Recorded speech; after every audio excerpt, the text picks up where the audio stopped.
A single grain whiskey from Japan? Is it any good? Let's find out in this week's review.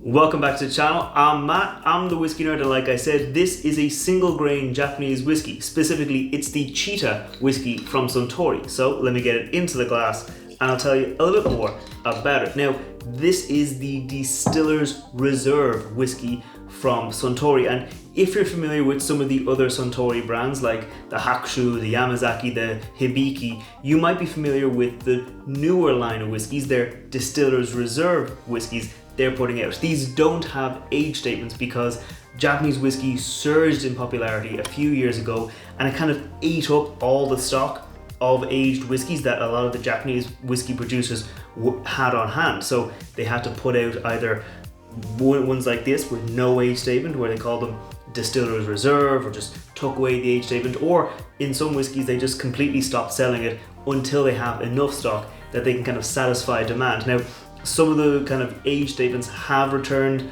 to Japan and to other markets around the world. Still though, most world is getting these Distiller's Reserve whiskies from the brands like Suntory or Nikka. Still though, it should be a nice whiskey. It does come in at the kind of standard Suntory 43% that you'll see a lot of their whiskeys at. This whiskey, the Chita, is named after the Chita Distillery, and you might have tasted this whiskey before in a different blend. So if you've ever tried a blend from Suntory, or if you've ever tried something like the Hibiki, any of the grain components for those whiskeys came from this distillery. They're actually this grain whiskey. So what they do is they call it kind of the base or the broth, on top of which they add a lot of flavors too from other whiskeys. So that's one thing I always say about grain whiskey, that it's a great base upon which you can build other flavors. If you're adding a rum finish or a wine finish or something else, you can add some really great flavors on top of a whiskey. And so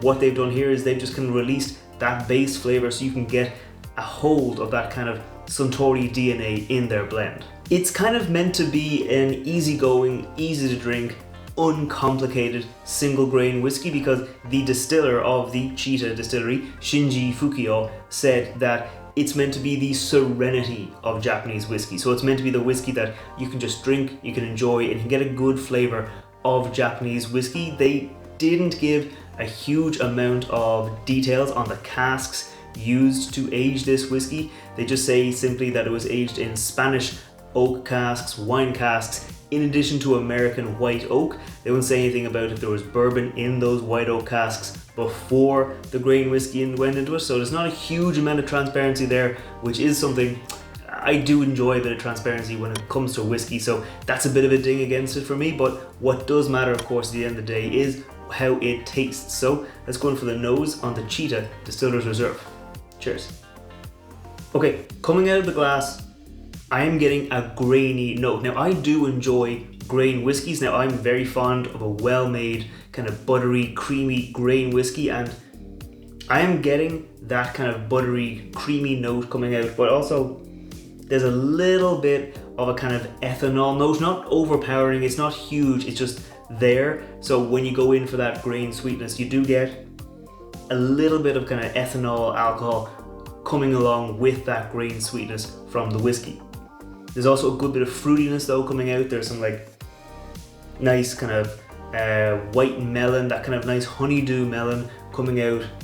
Again, it's not very strong, it's just nice and mild. There's a little bit of like a toasted sugar. So if you imagine just sugar on the top of a creme brulee where you get that brown sugar, it's been toasted a little bit. It's kind of giving me this kind of a creme brulee vibe, because when you add that kind of buttery, creamy, grainy note, it does give you a little bit of like a creme brulee note, but again, it's not hugely powerful, it's just a nice mild nose. There's a little bit of, maybe a little bit like orange citrus, maybe like a candied orange, maybe like some marmalade, that's coming through as well, but all in all, the nose is kind of mild, kind of easygoing, with just that little bit of ethanol taking it down a notch for me, unfortunately. So I think we'll go in for the palate. Cheers. Okay, that is vanilla forward. That is very sweet, kind of buttercream icing. Definitely a nice bit of vanilla coming through. bit of richness, bit of sweet. Kind of reminds me of like a sponge cake, where you get that sweet sponge cake with a bit of vanilla buttercream icing in it as well. It does taste quite nice, quite sweet, quite light. A little bit of oak into the mid palate, a little bit of maybe there's like virgin American oak coming through. You do get a little bit of that kind of oaky spiciness coming through. I'm not really getting a huge amount of the melon fruity note on the palate.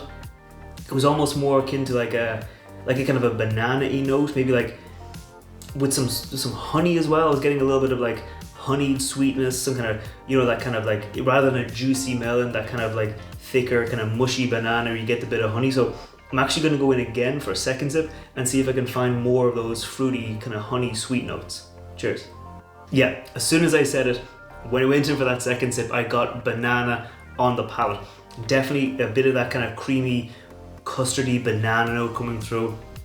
The mouthfeel gives me this little bit of like a honeyed feel. It's not a huge mouthfeel, and I know because like a lot of Japanese whiskeys, it's probably going to have a shorter finish. I mean, it is tingling, it is going a little bit, but that mouthfeel isn't very heavy. It's not thin, but it's not heavy. It's just kind of like a middling mouthfeel on the palate.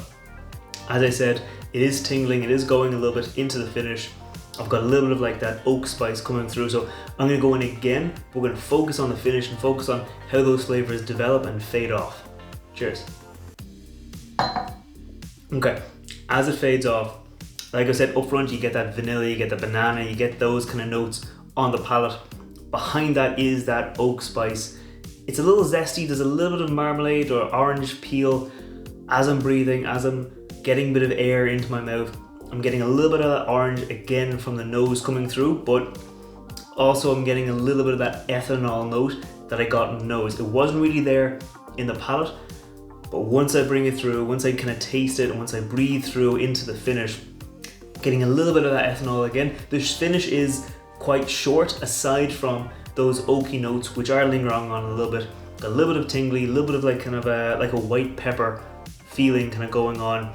Not the hugest evolution of flavors, but there's a nice kind of little bit of evolution. But again, like a lot of Japanese whiskies, it does finish pretty quickly, but very cleanly, aside from that little bit of ethanol coming through. Ultimately, this is a fine whiskey. Like, there's nothing really wrong with it.